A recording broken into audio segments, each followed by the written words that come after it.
राधे राधे, हरे कृष्णा। कैसे हो आप सभी लोग? आशा करती हूँ आप सभी परम मंगल में होगे, स्वस्थ होगे, अच्छे होगे। ये क्वेश्चन मुझसे इतनी बार पूछा जा रहा है, शरद पूर्णिमा कब है, शरद पूर्णिमा कब है, शरद पूर्णिमा कब है। एक बात याद रखिए, पूर्णमासी चाहे कभी भी हो, पूर्णमासी पे चांद देखने का, चांद के दर्शन करने का विशेष महत्व होता है। साल की सबसे बड़ी पूर्णमासी बोली जाती है, पूर्णिमा जिसको बोली जाती है वो शरद पूर्णिमा को बोली जाती है। शरद पूर्णिमा पे चांद अपनी 16 कलाओं से परिपूर्ण होता है। शरद पूर्णिमा पे चांद जो है वो पृथ्वी के सबसे ज्यादा नजदीक होता है। शरद पूर्णिमा पे चांद जो है पृथ्वी के सबसे ज्यादा नजदीक होता है, इसलिए जो चांद के पोषक तत्व हैं वो चांद पृथ्वी लोक पर अपनी वाइब्रेशंस, अपना ओरा, अपना वाइब्रेशन छोड़ता है, जिससे हम लोग कहते हैं कि शरद पूर्णिमा पर चांद से अमृत की वर्षा हो रही है, क्योंकि चांद अपनी 16 कलाओं से परिपूर्ण है। अगर मैं विज्ञान की भाषा में बात करूं तो विज्ञान हमेशा ये मानते हैं कि जिनको डिप्रेशन है, जिनको एंजाइटी है, जिनको गुस्सा बहुत आता है, जो अस्थमैटिक पेशेंट है, उनको चांद जरूर देखना चाहिए। ठीक है ना? क्यों? क्योंकि डिप्रेशन, एंजाइटी, गुस्सा, टेंशन, ये सब चीजें इससे खत्म होती हैं। ठीक इसी प्रकार से शरद पूर्णिमा, पूर्णमासी पे आप लोगों ने बेसिकली देखा होगा चांद पूरा होता है। शरद पूर्णिमा पे चांद अपनी 16 कलाओं से परिपूर्ण होता है। शरद पूर्णिमा पे चांद एकदम पृथ्वी के बहुत ज्यादा पास आता है।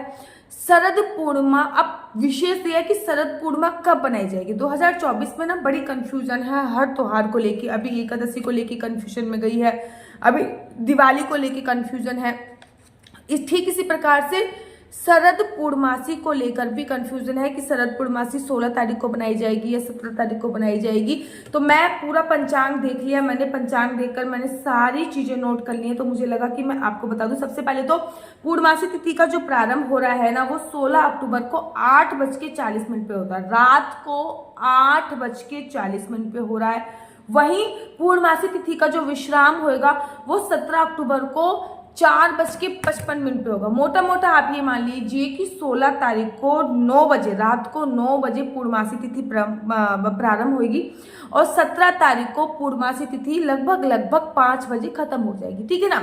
अब 16 तारीख को चांद निकलने का जो समय है वो है 5:05 और चांद निकलेगा 5:05 पे, लेकिन पूर्णमासी तिथि जो प्रारंभ होगी वो 9 बजे के बाद होगी।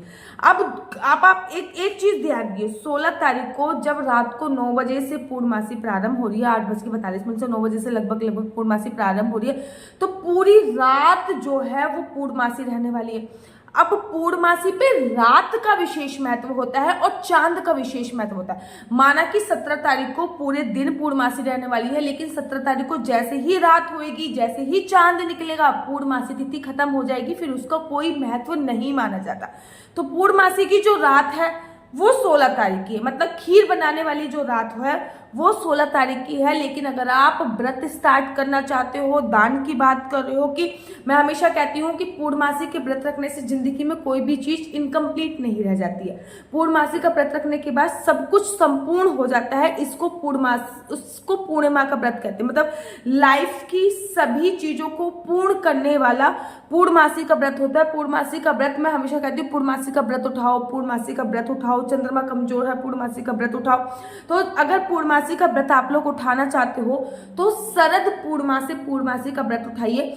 17 तारीख को आप पहला पूर्णमासी का व्रत रखिए। उसमें आपको संकल्प लेना है। ये पूर्णमासी का व्रत कैसे रखते हैं, किस लिए रखते हैं, वो क्या विधि है, उसके ऊपर मैं दूसरी वीडियो बनाऊंगी।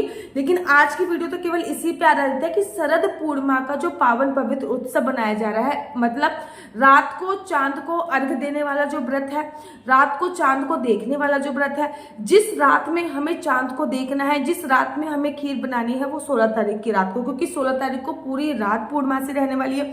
16 तारीख को चांद जो है वो पूरी रात पूर्णमासी पे रहने वाला है। हाँ, स्नान दान की जो पूर्णमासी है वो 17 तारीख को है, क्योंकि सूर्य उदय के साथ जिस तिथि की उदित होती है उसी तिथि को हम पूर्णमासी के तौर पे मनाते हैं।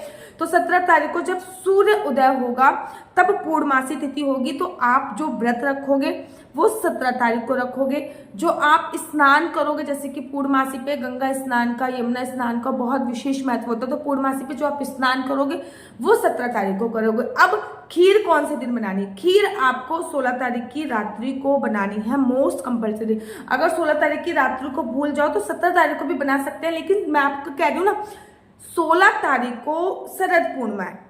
शरद पूर्णिमा की रात्रि में चांद 16 कलाओं से परिपूर्ण होता है। न केवल अपितु भगवान श्री कृष्ण जी ने भी अपनी ब्रज गोपियों के साथ रास लीला के लिए इस रात्रि को ही चुना था, क्योंकि ये रात्रि बहुत महत्वपूर्ण होती है। मतलब साल की जितनी भी बड़ी अमावस्या, साल में 12 की 12 पूर्णमासी आती है, 12 पूर्णमासी में सबसे बड़ी जो पूर्णिमा बोली जाती है वो शरद पूर्णिमा को बोला जाता है। इस दिन सफेद वस्त्र पहने जाते हैं। बांके बिहारी जी के मंदिर में इतने सुंदर दर्शन होते हैं, इतने सुंदर मंदिर होते हैं, मतलब सामने से चांद होता है और बांके बिहारी जी होती है। सोचिए कितने सुंदर दर्शन होंगे। सामने से चांद है और यहाँ पे बांके बिहारी जी अपने स्वर्ण झूले पे बैठते हैं। उनके साथ उनकी ब्रज गोपियाएं होती हैं, 2 यहाँ पे खड़ी होती हैं, 2 यहाँ पे खड़ी होती हैं। वो एकदम सफेद रंग की पोशाक धारण करते हैं, उनके हाथ में उनकी बांसुरी होती है और इतने सुंदर दर्शन होते थे। शरद पूर्णिमा पर केवल पूरे साल भर में बांके बिहारी जी एक ही दिन बांसुरी धारण करते हैं, वो शरद पूर्णिमा वाले दिन धारण करते हैं बांके बिहारी जी की चांद की रोशनी में जो बांके बिहारी जी के दर्शन होते हैं, मन मोह लिए जाते हैं। सफेद वस्त्र में इतने सुंदर लगते हैं, इतने सुंदर लगते हैं, मैं क्या बताऊं।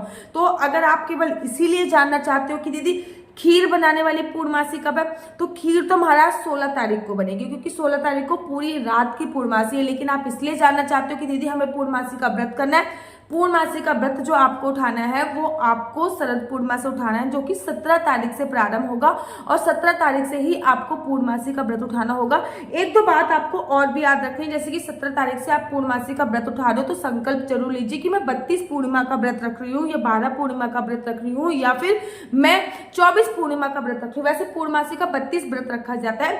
पूर्णमासी के व्रत में एक समय भोजन खाने का प्रावधान होता है। पूर्णमासी के व्रत में चांद को अर्घ देकर भोजन खोला जाता है, व्रत खोला जाता है। तो आप जब 17 तारीख को व्रत रखेंगे ना, तो 17 तारीख को जो चांद निकलने का समय है वो भी मैंने पंचांग से देखकर एकदम नोट कर लिया था कि 17 तारीख को चांद निकलने का समय है 5:07 के आसपास। जैसे ही चांद निकले आप चांद को अर्घ दीजिए और अपना व्रत जो है विश्राम कर दीजिए, क्योंकि उसके बाद पूर्णमासी तिथि जो है वो विश्राम हो जाएगी। तो पूर्णमासी का व्रत जो आपको उठाना है वो 17 तारीख से उठाना है। आपको कहीं स्नान वगैरह के लिए जाना है तो 17 तारीख को जाना है। 16 तारीख को आपको शरद पूर्णिमा वाली खीर बनानी है। 16 तारीख को आपको चांद की रोशनी में जितनी ज्यादा देर बैठ सकते हैं। ये कलयुग है और कलयुग में हर किसी के पास सब कुछ है, लेकिन टेंशन बहुत है। टेंशन को दूर करना है, एंजाइटी को दूर करना है। आप ना, मैं आपसे लिटरली कह रही हूँ, आप फोन छोड़ के केवल चांद को देखिए। थोड़ी देर बाद आके, 1-2 घंटे बाद आके अपना चेहरा ना आप शीशे में देखिए, कितना सुंदर चेहरा हो जाता है। ये जो चांद होता है ना, इस टाइम पे अपनी 16 कलाओं से परिपूर्ण होता है और पृथ्वी पर अमृत वर्षा हो रही होती है। इस टाइम पे जितना ज्यादा हो सके कम कपड़े पहनिए। अगर आपके घर में ऐसा माहौल नहीं है कि आप कम कपड़े पहन पाओ तो सफेद रंग के वस्त्र पहनिए, ताकि ज्यादा से ज्यादा जो रोशनी है वो आप तक आ सके। पूर्णमासी पे चांद देखने का बहुत विशेष महत्व है। उसमें भी शरद पूर्णिमा की बात करूं तो इस पे तो बहुत ज्यादा विशेष महत्व है।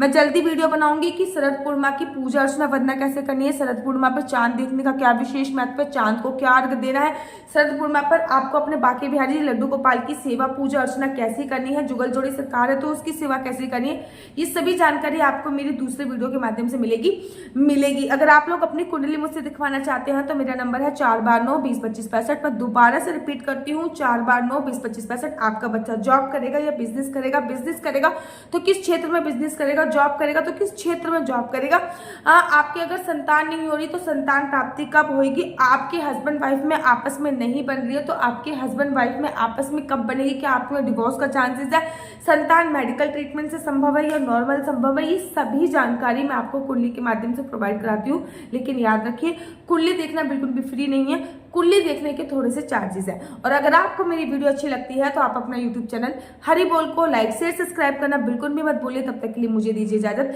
ये जो मैंने नंबर दिया हुआ है प्लीज इस पे क्वेश्चन आंसर पूछने के लिए मुझे फोन मत कीजिएगा। तब तक के लिए मुझे दीजिए इजाजत। राधे राधे, हरे कृष्णा, हरि बोल।